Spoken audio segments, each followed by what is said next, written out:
If you've ever walked past a 1,000-year-old Viking church in Scandinavia and wondered how its wooden beams are still standing after centuries of rain, snow, insects and rot, you're asking the right question. Modern pressure-treated lumber barely lasts a few decades, yet Viking ships crossed oceans and their buildings survived brutal climates with no synthetic chemicals, no factory treatments and no modern preservatives. What they used instead was a simple but devastatingly effective method that modern builders quietly abandoned.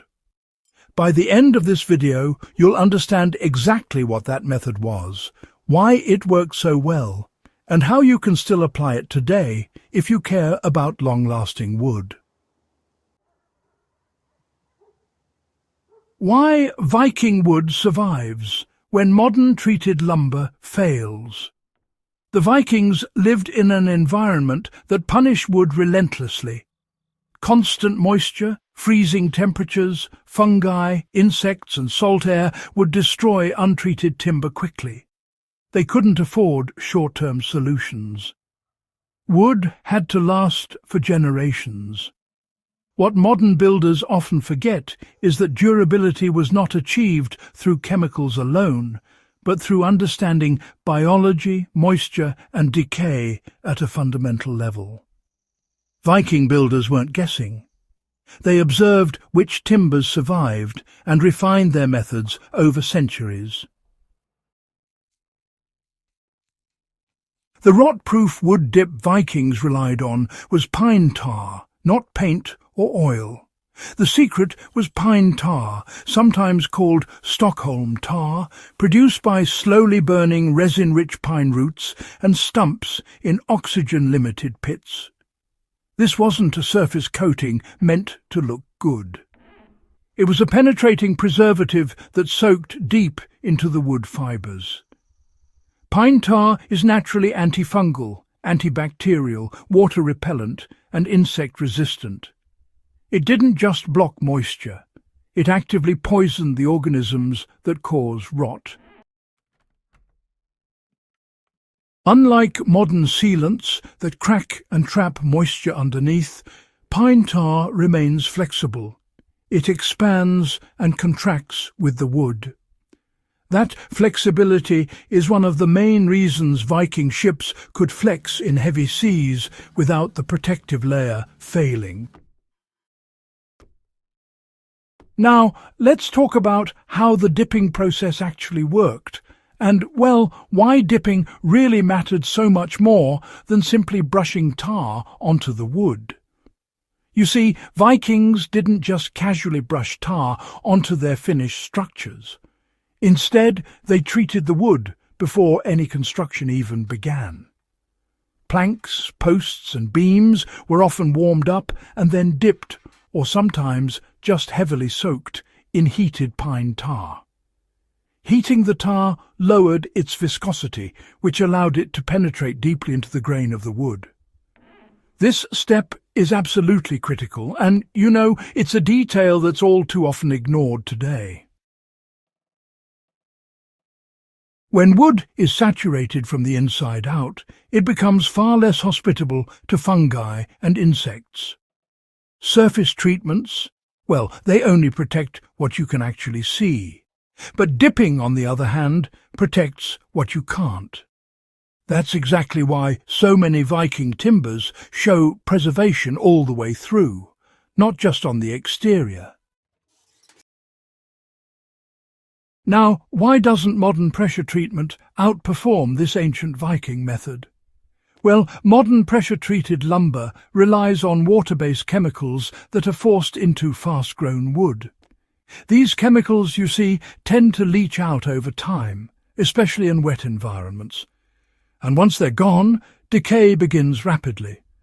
Pine tar, by contrast, does not dissolve in water. It binds to the wood and, remarkably, remains active for decades. Now, there's also the issue of wood quality, which honestly makes quite a difference. Vikings used slow-grown, dense timber that was harvested in those cold northern climates. When you combine that with a good pine tar treatment, well, the result is wood that resists rot in ways that modern, fast-grown lumber simply cannot replicate without, constant retreatment. So, how can this knowledge still be applied today in practical ways? Well, if you're building outdoor structures like fences, sheds, raised beds, docks, or even tool handles, pine tar treatment is still one of the most effective options available. Modern pine tar is, in fact, still produced using traditional methods, and just so you know, can be purchased legally in many countries. The practical approach is actually quite straightforward. You start with dry, untreated wood. Then you warm the pine tar until it becomes thin enough to flow easily. Warming the wood itself helps pull the tar deeper as it cools, which is a clever little trick. You apply it generously, or, for smaller pieces, just submerge them. Allow any excess to drip off, then let the wood cure for several days before use. The result is wood that resists water penetration, fungal growth and insect damage, all without any toxic runoff. Why should survivalists and historical builders care deeply about this method? Well, in long-term survival scenarios, access to industrial chemicals disappears quickly. Pine tar, on the other hand, can be produced with just basic tools, fire, and, of course, pine resources. The Vikings, you see, were not dependent on supply chains. Their preservation method was renewable, repairable, and even scalable. And, quite remarkably, structures could be retreated years later without having to dismantle them. For anyone interested in off-grid living, historical construction, or resilient infrastructure, this method offers independence from modern systems. It's not nostalgia, it's practical durability. The smell, appearance and trade-offs no one talks about. Pine tar has a strong smell when freshly applied, and it darkens wood significantly. Vikings didn't care about uniform colour or showroom aesthetics. They cared about survival. Over time, the smell fades and the surface weathers into a deep natural patina. The trade-off is appearance versus longevity. For structures exposed to harsh conditions, longevity wins every time. Why this ancient method deserves a modern revival. Modern builders often chase speed and cost savings, sacrificing lifespan. Viking construction reminds us that durability is a design choice. Pine tar treatment is not obsolete. It was forgotten because it doesn't fit mass production timelines. But for those willing to build slowly and intelligently, it remains one of the best wood preservation methods ever developed.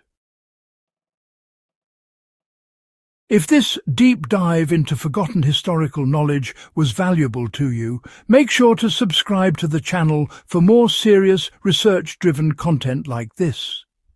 Share this video with anyone who cares about history, survival, and building things that actually last.